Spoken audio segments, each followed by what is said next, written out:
जय श्री कृष्णा सर। आप सभी का मेरे चैनल पर स्वागत है। आइए सुनते हैं कार्तिक मास महात्म्य अध्याय 17। नारद जी कहते हैं, उस समय शिव जी के गण प्रबल थे और उन्होंने जलंधर के शुंभ निशुंभ और महासुर कालनेमी आदि को पराजित कर दिया। यह देखकर सागर पुत्र जलंधर एक रथ पर, जिस पर की लंबी पताका लगी हुई थी, चढ़कर युद्ध भूमि में आकर घोर संग्राम करने लगा। इधर जयशील शंकर के गण भी युद्ध में तत्पर होकर गरजने लगे। इस प्रकार दोनों सेनाओं, हाथी, घोड़े, रथ, शंख, भैरी तथा दोनों ओर के वीरों के सिंहनाद से पृथ्वी त्रस्त हो गई। तत्पश्चात जलंधर ने कुहरे के समान बाणों को फेंककर पृथ्वी से लेकर आकाश तक व्याप्त कर दिया और नंदी की 5, गणेश जी की 5, वीरभद्र को एक साथ 20 बाण मारकर उनके शरीर को छेद दिया और मेघ के समान गर्जन करने लगा।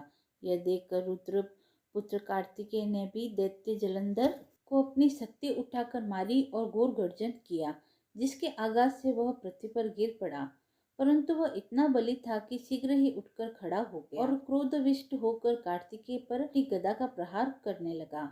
ब्रह्मा वरदान की सफलता के लिए शंकर पुत्र कार्तिकेय पृथ्वी पर सो गए। गणेश जी और नंदी भी व्याकुल होकर गदा प्रहार से पृथ्वी पर गिर गए। वीरभद्र पर परीत का प्रहार किया, उसके लगने से वीरभद्र का सिर फट गया और बहुत सा रक्त बहने लगा। वीरभद्र व्याकुल हो धराशायी हो गया। वीरभद्र को पृथ्वी पर गिरा देखकर शंकर के गण चिल्लाते हुए संग्राम भूमि छोड़कर बड़े वेग से भाग निकले। 17वां अध्याय समाप्त हुआ। आइए सुनते हैं बुढ़िया और हनुमान जी की कहानी। बहुत समय पहले की बात है। किसी गांव में एक बुढ़िया रहती थी। उसके एक बेटे और बहू भी थे जो उसी के साथ रहते थे। एक बार जब कार्तिक का महीना आया तो बुढ़िया ने अपने बेटे से कहा कि वह कार्तिक स्नान के लिए जाएगी और 1 महीना वही रहेगी। यह सुन उसके बेटे ने अपनी पत्नी से कहा कि माँ के लिए 30 लड्डू बनाकर दे दो ताकि वह पूजा पाठ कर खा लिया करेगी। बहू ने गुस्से में आकर 30 लड्डू बनाकर दे दिए। बुढ़िया नदी किनारे कार्तिक स्नान को गई और वहीं एक किनारे पर झोपड़ी बनाकर रहने लगी। बुढ़िया रोज सवेरे उठकर स्नान करती और जैसे ही एक लड्डू निकाल कर खाने लगती तो हनुमान जी बंदर के रूप में आते तो बुढ़िया वह लड्डू खुशी से बंदर को दे देती। बुढ़िया को बंदर को लड्डू खिलाने में बहुत खुशी मिलती थी। हनुमान जी बुढ़िया से बहुत खुश थे। इस तरह से कार्तिक का पूरा महीना बीत गया और सभी 30 लड्डू हनुमान जी बंदर के रूप में खा गए। जब कार्तिक का महीना समाप्त हो गया और बुढ़िया वापस जाने को तैयार हुई तो हनुमान जी प्रकट हो गए। उन्होंने बुढ़िया की उस झोपड़ी की जगह एक आलीशान महल बना दिया। बुढ़िया का पूरा महल धन दौलत से भर गया। उसकी सारी बीमारी भी दूर हो गई। यह सब होने पर वह अपने बेटे के पास गई। बुढ़िया को इतना धनी देखकर उसकी बहू ने मन में सोचा कि अगले कार्तिक मास में अपनी माँ को कार्तिक स्नान के लिए जरूर भेजेगी। और अगले कार्तिक आने पर उसने अपनी माँ को कार्तिक स्नान के लिए कहा। उसने बहुत प्यार से उसे 30 लड्डू, घी व बहुत सा मेवा डालकर अपनी माँ के लिए बना कर दिए। माँ कार्तिक स्नान के लिए गई और जैसे ही सुबह सवेरे नहाकर लड्डू खाने लगती तो हनुमान जी बंदर का रूप धारण कर उसके सामने बैठ जाते तो वह पत्थर मारकर उन्हें भगा देती और कहती कि इससे मेरा पेट भी नहीं भरा तो तुम्हें कैसे दूं।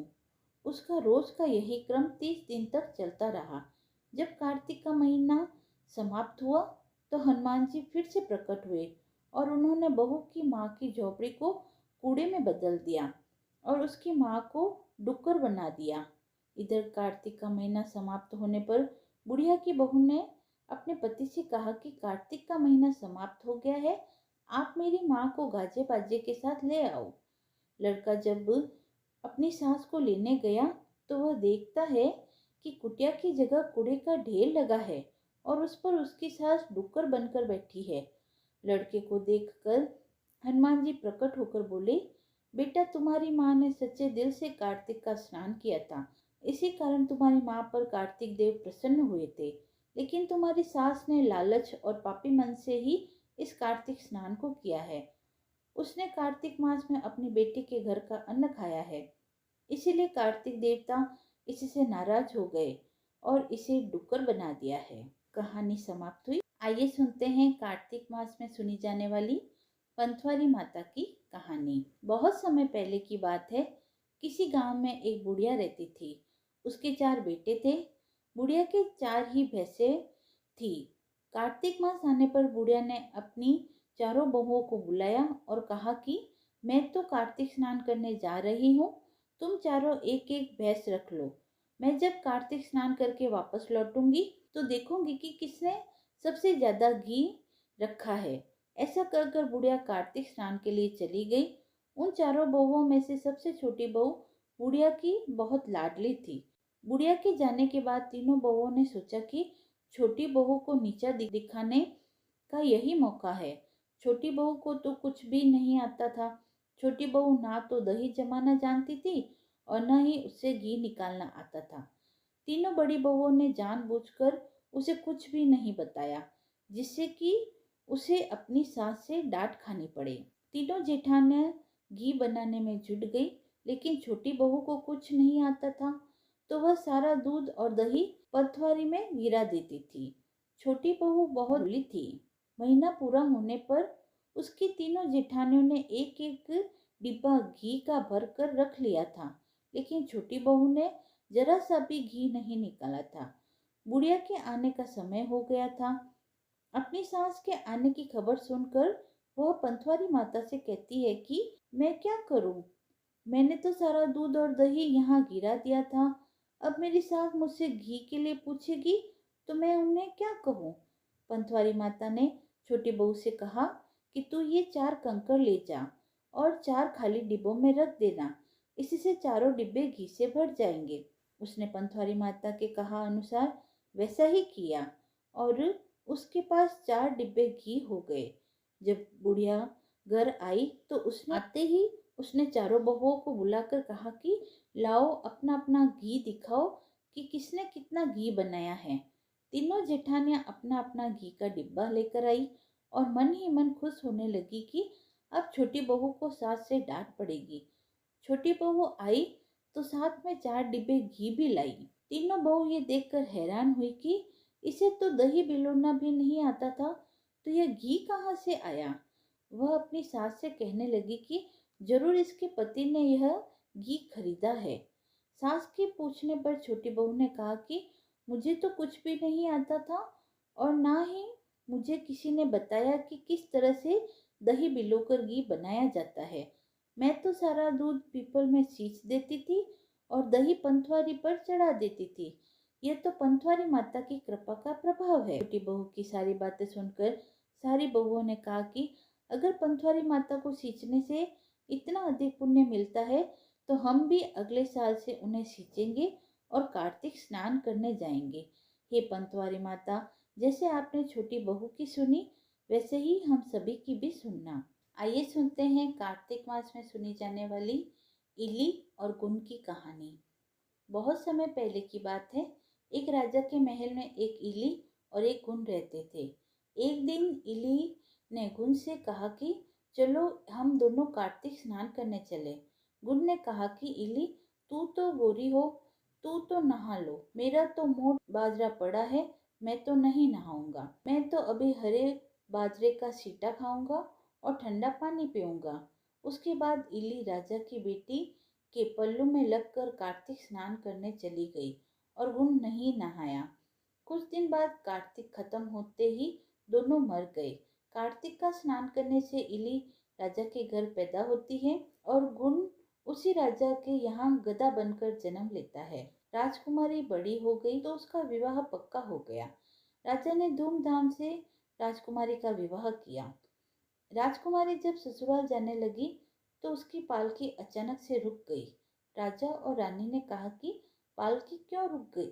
तब राजा ने राजकुमारी से कहा कि पिताजी, मुझे यह गधा चाहिए।